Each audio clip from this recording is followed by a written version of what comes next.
A new book has been published about Joseph Smith and Emma Hale's love and marriage. We'll discuss that next on Polygamy. What love is this? She was born into polygamy. Her family followed the teachings of Joseph Smith, including plural marriage. Like many young girls, she had been promised to a man who was her father's age, but she ran away. That girl was me. I was lost. Then Jesus Christ found me. I found real freedom. He is a shield to all who will take refuge in Him.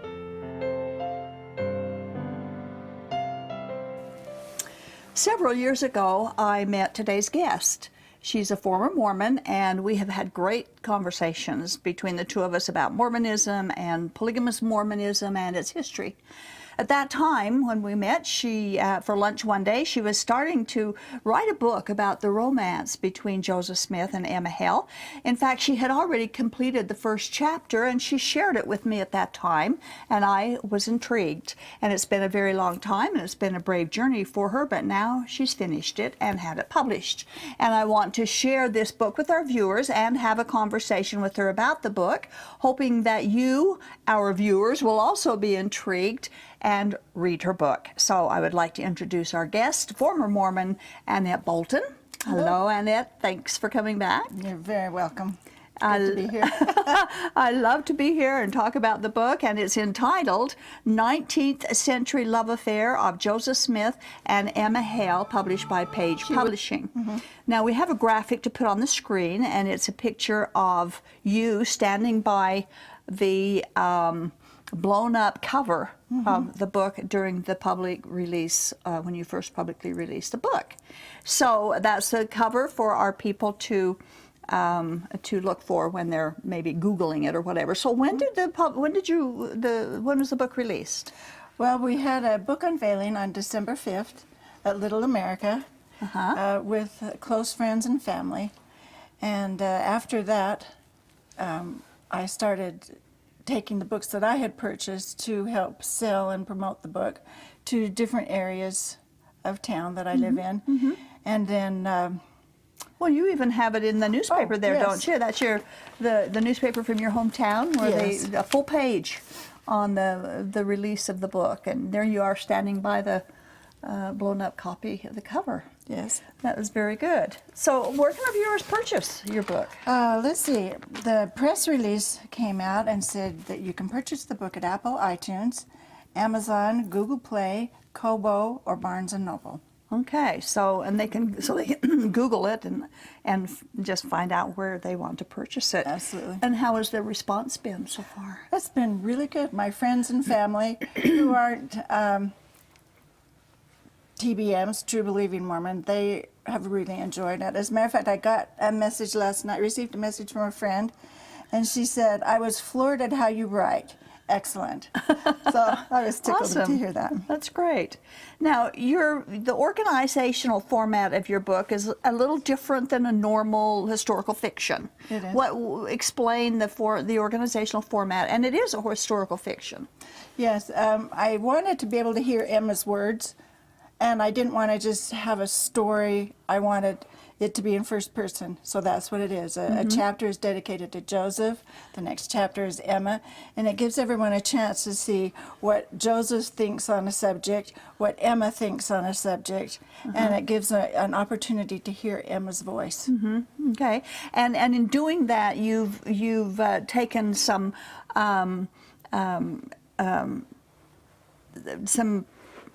my mind just went blank. Yes, some liberty to weave a historical narrative into the actual, to some fictional ideas, perhaps. Exactly. But when I was reading it, I thought most of it was historical rather than fiction.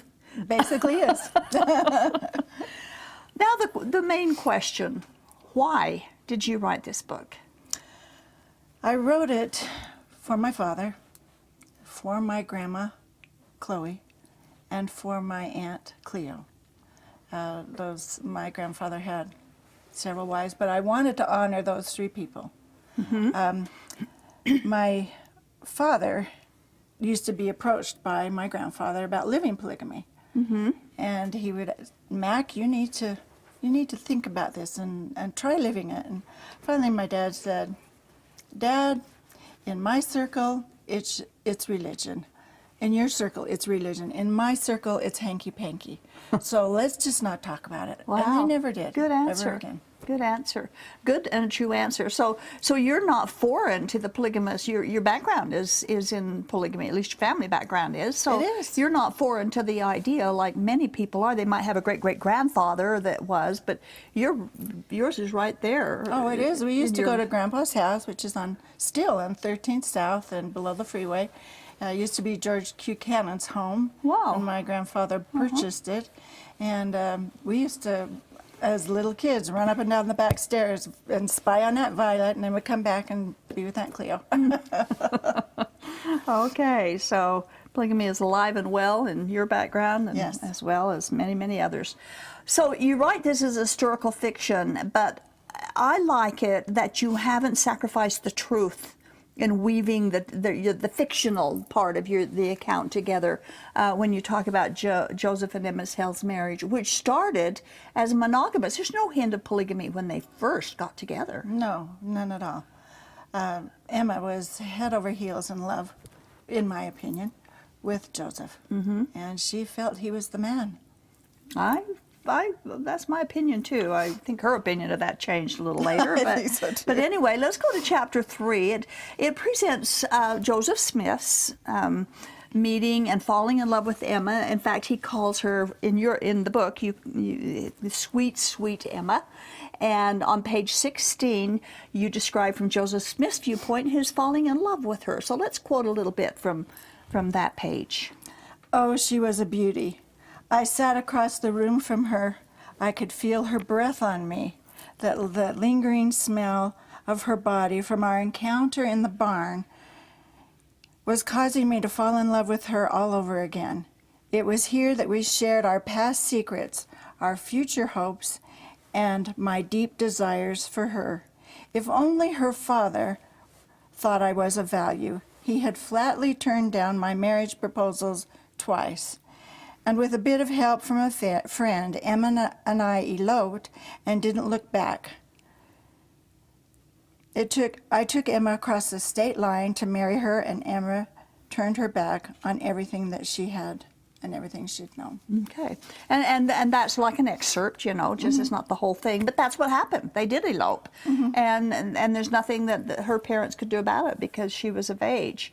As you studied and researched for the book, did you form any new opinions of Joseph and of Emma in the more research you discovered, different opinions of them? I did. I always liked Emma. Back when I was growing up, Emma was a hiss and a byword, basically, still, in the LDS Church. And I found that she, in reading about her, writing about her, and kind of feeling her, I can't say presence, but I felt that she was a very kind, innocent individual at first. Very loving. Joseph, when I was writing this book, Joseph, his demon was present. I felt him behind me. I felt him standing next to my bed at night if I was writing about his polygamy encounters. I actually heard a door close in the basement where no one was available to close that door or open it. And I used to adore this man. I would have taken a bullet for him and for the LDS Church, and now I love him. Yeah. Okay, so as the more you learn about him, the less you loved him, and now you loathe him. Right. There's a lot in Joseph Smith's history that most of our viewers are not even aware of, and they don't want to know. No. Most of them. You write about Joseph Smith's visions and his necromancy, which is communication with the dead, and also about some of his other strange spiritual experiences, which probably many people aren't aware of. Out of all of his wild, imaginative experiences that you researched, which one did you find the most flamboyant or the most unbelievable? The most flamboyant of his demeanor and what he did that was astonishing to me was when he put on his Nauvoo Lieutenant General Legion uniform and rode down the streets of Nauvoo on his white horse smoking a cigar. And it was like, look at me. And the most unbelievable thing that hurt me to the core, and I think it hurt Emma too, was how he would excommunicate men that had given all their money, all their time to the building up of his religion. And he didn't think a thing about it. Just, oh, well, I don't like that, so you're excommunicated. Yeah, he did that. He really misused the power that he achieved through proclaiming himself to be prophet. I found the most unbelievable to be that he saw God and Jesus in a vision, because it was just impossible to see God. The Bible is very clear about that. I found the most flamboyant to be one of two. He claims he saw a cave that was filled to the brim with wagon loads of golden plates and the sword of Laban on the wall and angels inside of it. And I think that is the most ridiculous, flamboyant. Or the angel with a flaming sword that came and threatened his life if he didn't have sex with a 14-year-old. Yeah. In chapter 4, it's Emma's turn to express her infatuation with Joseph Smith. So we're going to quote a little bit from page 20. From Emma's viewpoint, she says, "What a handsome individual my father had hired to possibly find buried treasure on our property. He had beautiful blue eyes and sandy hair color. He didn't stand as tall as his father, but he was taller than my 5'9" stature. It wasn't often that I looked up to anyone, let alone a man I liked. I loved looking into his beautiful eyes, his trusting face, and his kind soul. This handsome man was a wonderful catch, I quietly thought to myself." And so this is from your viewpoint how Emma first saw Joseph Smith to be, fell in love with him, and then you build on their love story like that. As you did your research, what did you find the most troubling about their love story? The most troubling aspect that I can possibly think of is the fact that Emma was truly in love, and Joseph was not. He was using Emma to start his religion, and then he kind of dropped her when the Golden Bible, she used to call it the Golden Bible. Mm-hmm, they did. And she'd often say, I hate this Bible. I don't ever want to see it again because it's taken him away from me, especially when she had her first child that was dead or didn't live very long. I'm not sure which, but he didn't comfort her. And at that time, she needed comfort. She needed solace. And he was off with the boys.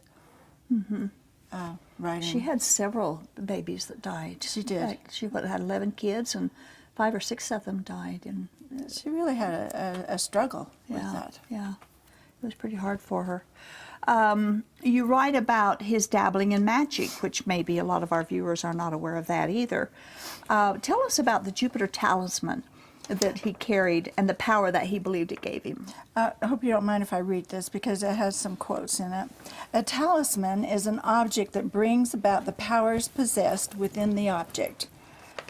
It has been around for centuries. A Jupiter talisman was used by traditional hoodoo spiritual workers, and that's in my book of what was coming up Mississippi, was hoodoo, not voodoo, hoodoo.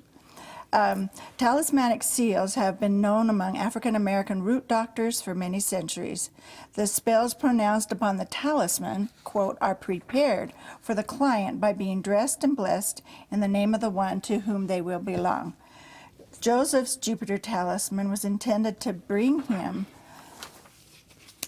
power, ruling capabilities for gain, riches, favor, love, peace, conquer, the ability to appease enemies, confirm honors, dignities, and counsels.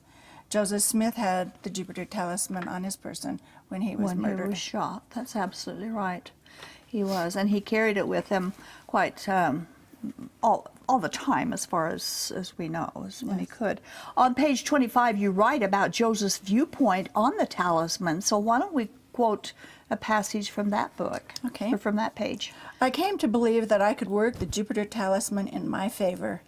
I would bring forth all my desires of money, power of self and others, peace within, honor, dignity, counseling, benefits, and the recognition and love of women.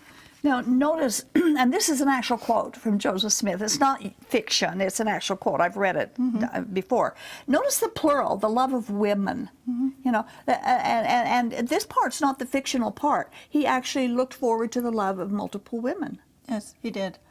If anybody knows anything about the history of the Mormons, he went into the grove of trees to pray and ask for forgiveness of his sins. I've often thought that was his weakness and his sins he was trying to get a hold of and get forgiveness, is his love for women. You just don't all of a sudden become a womanizer. I don't know.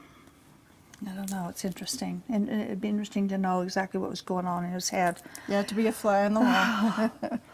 Well, you didn't leave out Joseph Smith's sexual escapades in your story. You explain Emma's heart-wrenching pain when she discovers her husband's infidelity with Fanny Alger in the barn. And this part, again, it is not fiction.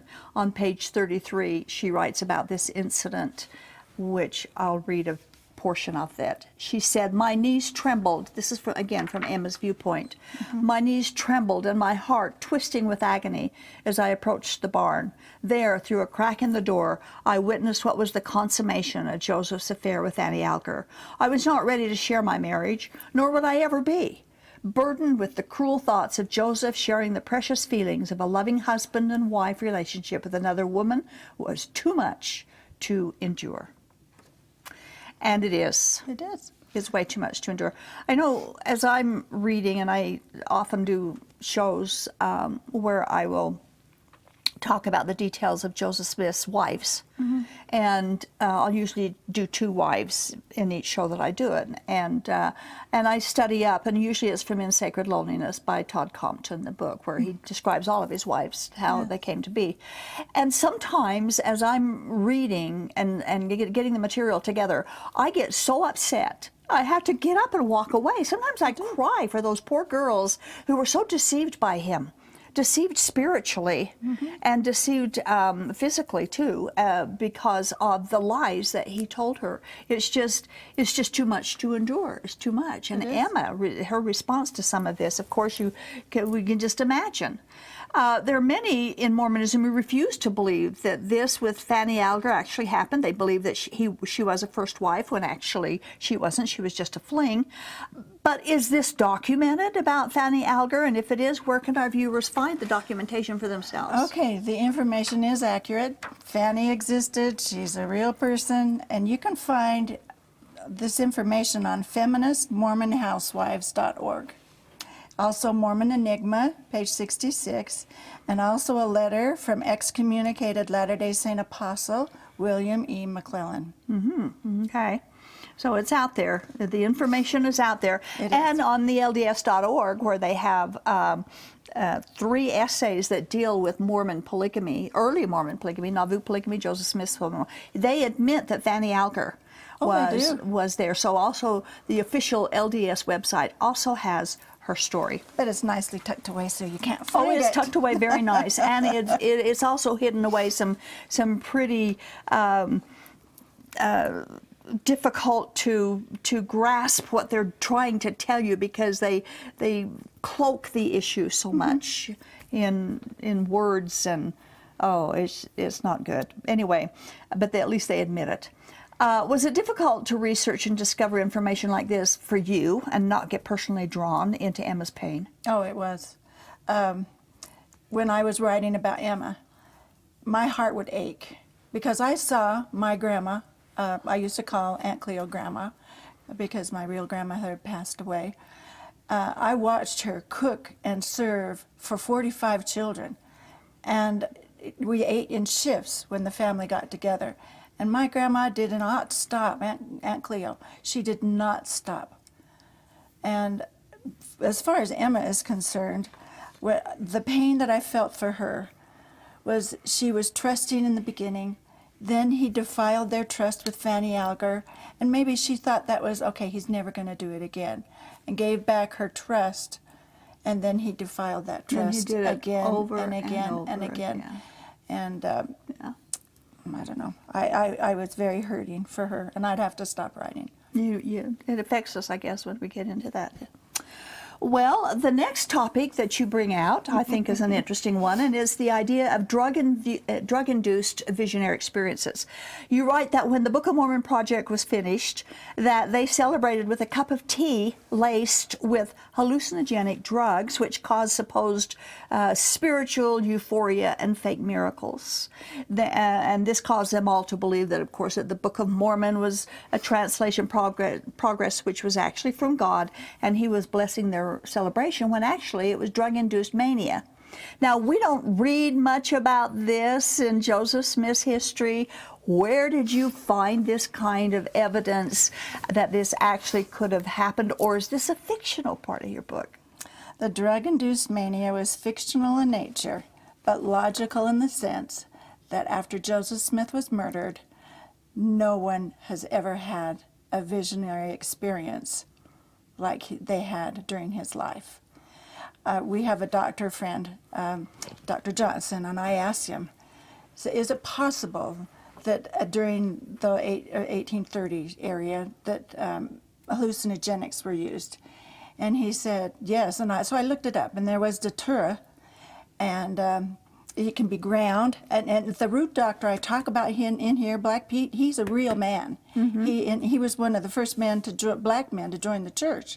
So he's real, and he taught Joseph how to crush datura, how to smoke it, how to lace it, how to cook it. You could do anything with it to get the effect that you wanted. And this particular hallucinogenic, all he had to do was say, "I see Jesus." And all of a sudden, everybody, I see him too. Power of suggestion. Power of suggestion. So the very fact that they had access to the drugs and knew how to use it, and most possibly did use it because of Black Pete. Black Pete. Now, I have also, separately from this, years ago, I had looked into the drug use, possible drug use by Joseph Smith, and there is evidence that very possibly he did get involved with that. But I've never made a show out of it simply because there's not enough evidence to make it something that I would want to say, well, this is fact. This is fact. Right. Exactly. Well, I find it interesting in chapter 14, Joseph Smith admits that that he craves power and women. So why don't you read what you've written on page 68 about that? Power was going to be my downfall. I craved the power that being the prophet of a church was giving me. My wily ways with women became enhanced, and I was unable to see myself as a co-conspirator, but rather a true man of God. I felt I could give advice to others through the power of God, calling them revelations. I could see an individual and the wrongs they were committing and think how such an individual could become better, and I would better or be chastised for their lifestyle, and I would develop a revelation. I would say that was from God, and the people would buy it. The feeling was overwhelming, and the power was unstoppable. And that's exactly what he did. That's what the Doctrine and Covenants are. A lot of revelations that people bought were from God, and yet so much of it is contradictory. And I would not say there's a lot of fiction in that particular statement. Pretty good statement. Now, there's differences of opinions, and we've touched on this already, concerning the part that Emma played in Joseph Smith's shenanigans. Some people believe that she was as much a scoundrel as he was, and that she knew everything he was doing except perhaps some of the plural marriages. And then there's others that think she was totally unaware and that he duped her completely into believing whatever he told her. What is your opinion about Emma's knowledge and involvement with her husband's activities? Right here it says, I put Emma's knowledge of Joseph's BS. In my opinion, Emma knew nothing in the beginning. She was truly in love. She was over the top with excitement. The biggest heartbreak was Fanny. Watching Fanny's stomach grow with a child caused Emma to kindly ask Fanny to leave their home. Fanny did have a child. I won't divulge my source, but a possible picture of Fanny and Orson Pratt Smith is in my book. Emma had shared a great secret with Joseph about her youth, and if it was exposed, it would disgrace her. Emma stood by Joseph because of her own fears. She was a broken woman by the time Joseph died, and in my opinion, she knew Joseph was a fraud. I think she did too. I think she loved him very much, like you said. I believe that she was very much in love with him, but he really trampled on that love a lot. I also believe that she knew he was playing a duplicitous role in the church activities and so on, but she just couldn't admit to her children that he was a polygamist. Well, basically, he kept her secret, and she said, I'll keep his. And so she didn't share with her children his polygamous escapades, and that's why when David and Joseph Smith III came to Salt Lake and were treated poorly instead of honored for the people that they were from, who their father was, it caused David to end up in a mental institution. Well, he found out that his father was a polygamist. Oh yes, it was so heartbreaking for them. You write about the political exploits and the failed bank in Kirtland and the boast of Joseph Smith as greater than Jesus. And of course, these are all topics that are not taught in Mormon or polygamy Sunday school classes for that matter. Of course, we can't reveal too much information because we want our viewers to buy the book and read it. You have a section where all of Joseph Smith's wives are listed and they're short biographical information of each other, which I think is great. And then their Freemasonry and the connection with Freemasonry and kind of helps understand many of the secret Mormon temple rituals. We only have a couple more minutes, so I want to move forward with this. So there's many references. She's got footnotes and a great bibliography and pictures of people and rituals and places and icons. And your book is just full of information, good information. Thank you. Again, where can they buy the book? Where can they get the book? Mention that again. Let me go back. Apple iTunes, Google Play, Kobo, Barnes & Nobles, and Amazon.com. And Amazon.com.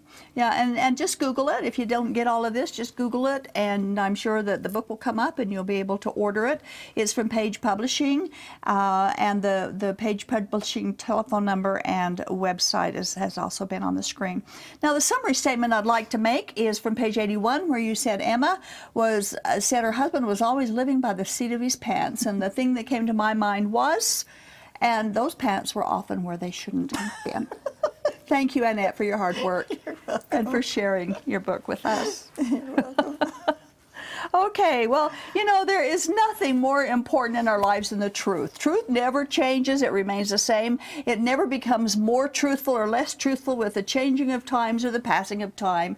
But our perception of the truth changes. Our knowledge can increase of truth, but that doesn't mean truth changed. It means only that we did. There is no such thing as my truth and your truth being different and both true. Jesus said he is the truth, which is a profound claim. And it's either true or not. Well, our responsibility is to search for the truth, to rightly discern truth, to embrace only the truth, and to reject all that is not true, which is what we have tried to do here. And what you have done in your book. Our responsibility is search for it, discern it, embrace it, and reject all that's not true. And when God judges us, he will judge us on what we did with the truth. Thank you for watching.